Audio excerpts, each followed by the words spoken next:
All right, this is fun for me.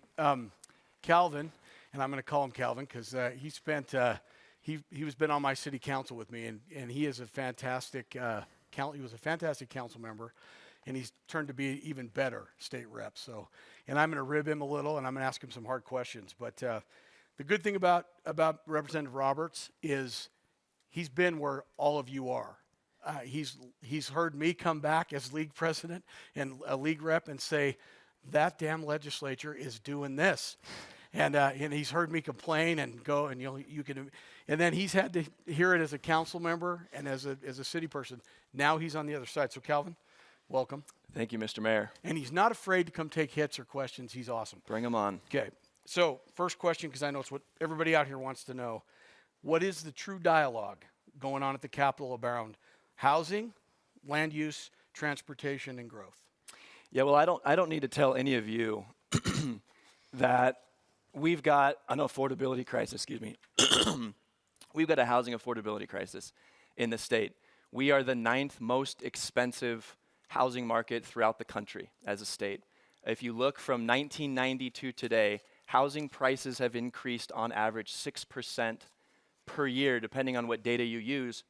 And if you compare that to the median wage growth, it's 2.5 times the growth of median wages, right? And if you look at all the surveys and all the polling data, you'll see that Utahns, if you ask them what is the most important issue on their mind, it is housing affordability. So we know we've got a problem. We know the voters and the people of Utah want us to solve it. And so the question is, what's the solution? What we're asking up at the Capitol is, what is at stake? What is at stake if we don't get housing policy right? My view is this: if we don't get housing policy right, we export out an entire generation of Utahns who will not be able to afford to live in our state.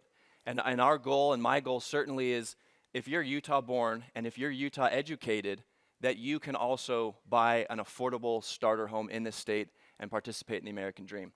So that is critical, I think, going forward. Now, the question we have to ask, and I'm looking forward to talking to you, Mr. Mayor, is what is the solution? And if I could say one more thing, the league is at the center of all of these discussions. I've seen it now on the state legislator side, Mr. Mayor, seeing you up there, seeing past presidents, Mayor Ramsey, Mayor Kafusi. We've got Councilwoman Bradshaw that will be coming in, Cam. The league is at the center of the conversation. And what's been interesting to watch is how the league has moved not just from an advocacy shop, but also to a policy shop. And so what you guys do in LPC and your policy meetings has an impact, and legislators are listening. All right, so I've got a question that's not on the script, okay? So, you know, and as well as I know, one of the things the league did a couple of years ago is we gathered some data on how many entitled units there were in this state. So we hear about the housing crisis, we hear about the housing problem, and it feels like, and I know my fellow elected officials will say this or agree with me, it feels like we were sort of the scapegoat or the group, the entity to blame, that the housing crisis was on us because it was our zoning issues or all those things. You know, we got a lot of entitled units that could be built today. Someone could pull a building permit today. 4 years ago, it was 190,000 units. Yeah. You know that it's not all the city's fault. So we know that there's factors that create this housing crisis that aren't just, Kate Bradshaw doesn't want to zone that property the right way. She would never do that. Anyway, go ahead. Tell me, so look, in that space, let's talk about that. Yeah, so I think the latest data I've seen is something like 150,000 units are either planned for, zoned for, or permitted for. We'll call them entitled units of some degree. We know that cities, and what you all do, is plan for housing. And you place make. And the state government, if its role is anything in this space, it's infrastructure. And it's making sure we've got the right backbone infrastructure. And of course, then the private market builds the houses. My view is that we've got to have a policy set at the state capitol that recognizes the importance of local government's role in planning for housing, and that also figures out how can the state partner with local government around direct infrastructure investment. So if we talk about why aren't some of these lots or these units that you all have entitled, why aren't they being built? Well, a big part of it is because of infrastructure. either whether it be subdivision level infrastructure, regional infrastructure, or more of that big backbone infrastructure. So, one of the conversations we're having is, how do we partner with cities to say cities that are leaning into smart growth and who are helping us proactively solve this housing affordability issue? How can the state come in and help them on the infrastructure side? Because we know that there's a cost to growth. We know it's not easy when you've got more units, you've got more traffic problems, and so the state ought to, if it has any role, it should be infrastructure. And so we're having great discussions right now at the Capitol of how do we marry your role doing planning and our role doing infrastructure, and how do we do that to help unlock more housing in the state?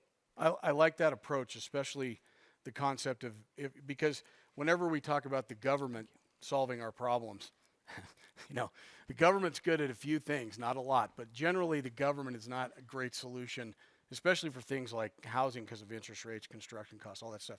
But if what you're saying, and I think that's what you said, is maybe the role of the state could be something not so much telling the cities how to do it, but saying, look, if you do it, we're going to help get the infrastructure so these units can actually get built.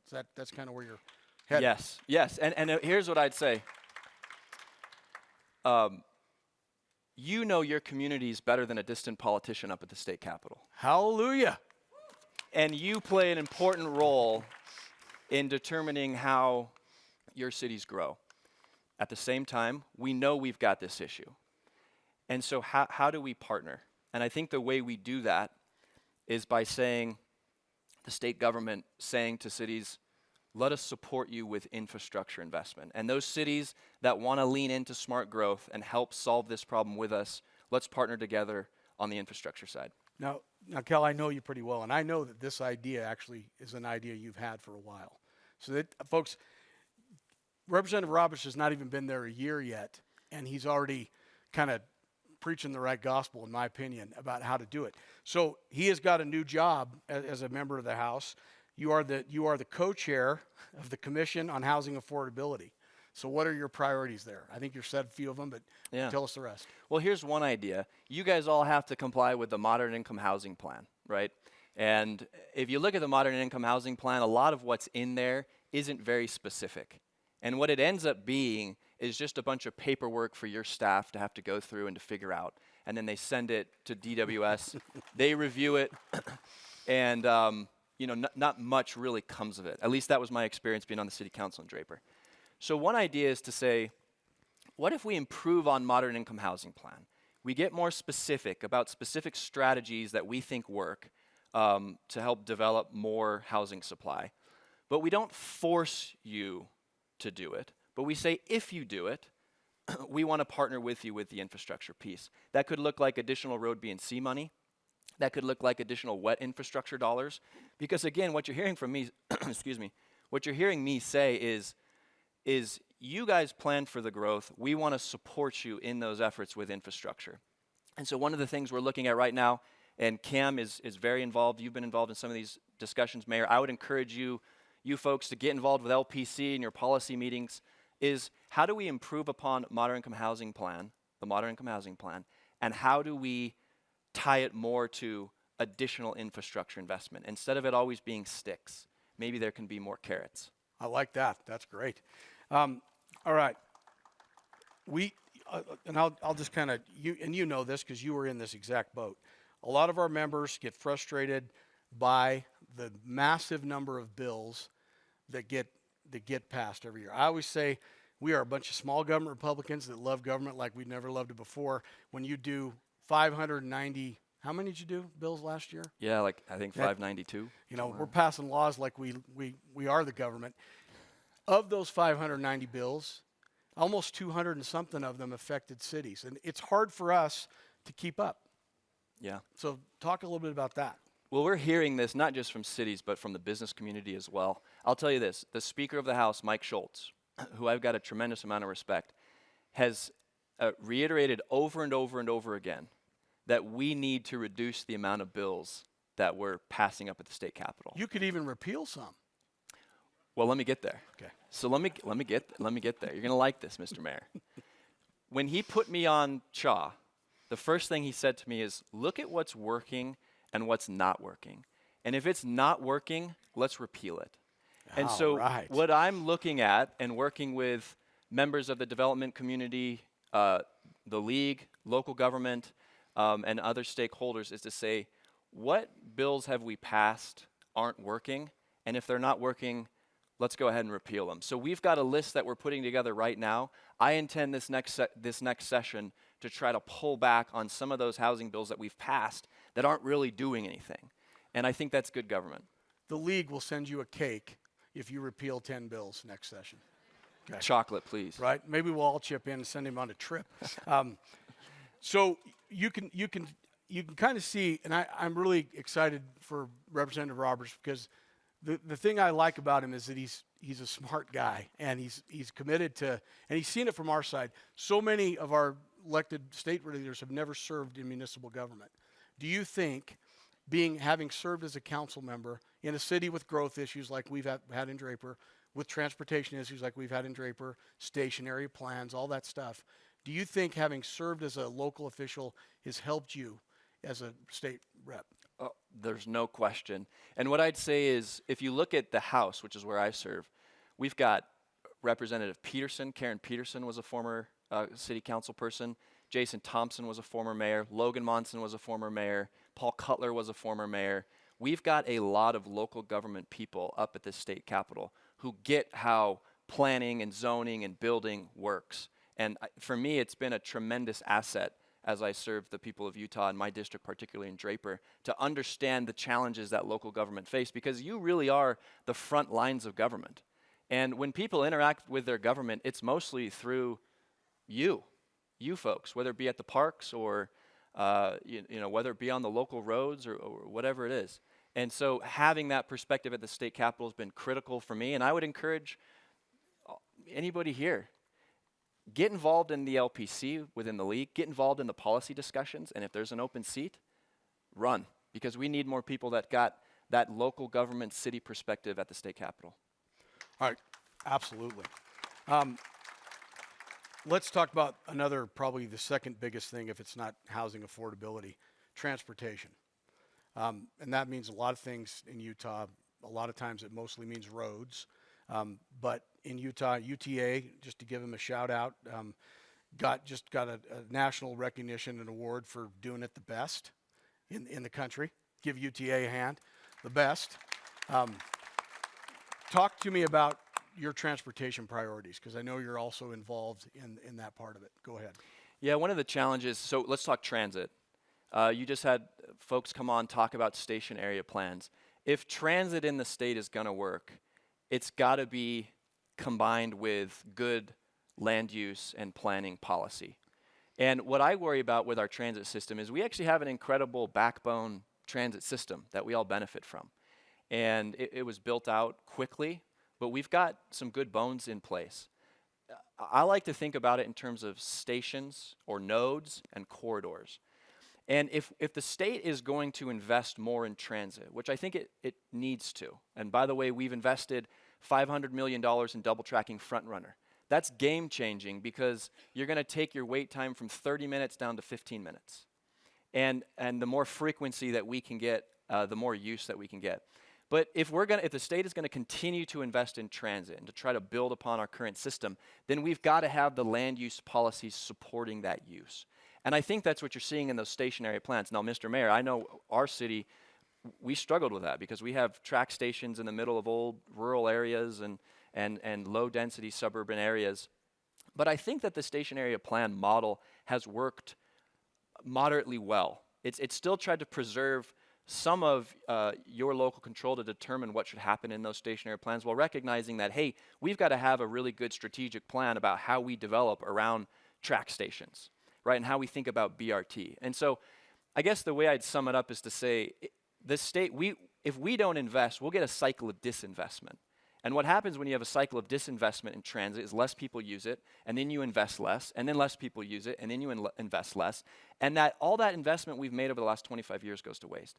And so if we're going to invest, we've also got to make sure that we're working closely with you as our partners to get the land use and the development part right around transit. And I think you guys, I watched it, and it wasn't easy, but you guys did a fantastic job with the stationary plans. And we know there's, 48,000 units now planned for, zoned for, and entitled through stationary plans. That's incredible. So great work. Let's go to, so Draper, we have 3 stationary plans in our city, and we did all 3 of them this year. And it was somewhat painful at times because people don't like this type of planning. Our first one was around our city hall, which was density at the real more traditional level, 50 units an acre or more.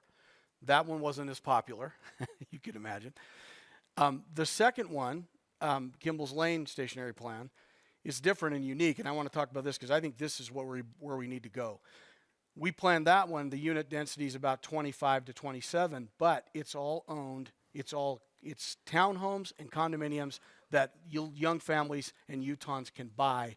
Is buying and owning a home still a priority for you? And do you think that's where our focus should be? It's absolutely the focus because, again, when we talk about the 3 players in housing, it is local government on the planning side, state government on the infrastructure side, and then our private community, our builders. And we've got to expect from that community to deliver owner-occupied starter homes. And I think any policy set that we look at has to include that as a major component. It can't just be about multifamily or rental units. It's got to be about Utahns just in the workforce being able to enter into the housing market and build wealth and build equity and have a part of the American dream. So it's critical, and I think it's at the center of the conversation. Do you think it's important to acknowledge that we've done a lot of that critical planning to create a small lot where you could build a small home? And in Draper what happened, we did quarter acre lots in an area that were traditionally half acre, and what we got on those quarter acres was the same size house they could build on an acre in that quarter acre, and the price of the house, I think, started around 1.3 million. Do you agree with me that we've done some of that planning, and some of it we can't control? We can zone the property, but do you think the state could have a role in helping us? Hey, these are for single family or condos or townhomes. We got to get that product back. When I was a kid, you could buy a condo. I know there's a lot of risk, but where are we going for the opportunity to have a condo and a townhome? Something that might be a little bit more affordable everywhere and that someone could start off on. Where are you on that? Or even small single-family detached home. Right. I mean, if you look at the way we built in the 40s and the 50s and the 60s, it was small, single, detached homes. One of the challenges, right, is infrastructure has gotten so expensive. And when we have a subdivision, a lot of that infrastructure cost gets passed on to the developer. And so what they're trying to do is maximize their margins. I mean, it's America, and God bless them. That's capitalism for you. But the challenge, right, is that if they've got to pay the expensive infrastructure costs, which have gone through the roof over the last 5 years, they want to maximize footprint. And so the market, in a way, is distorted. And that's why you're seeing a lot of these, when you all do the good work of zoning for smaller lots, sometimes you get bigger houses that will come in and sit on those lots. And, I think in Draper, we've got, small lot homes priced in the 900,000 million plus. And so again, it's going back to infrastructure. Is there a role to play for the state government to invest in infrastructure to try to unlock some of that smaller, single-family, detached housing? And I think there is, and we're working really hard on it.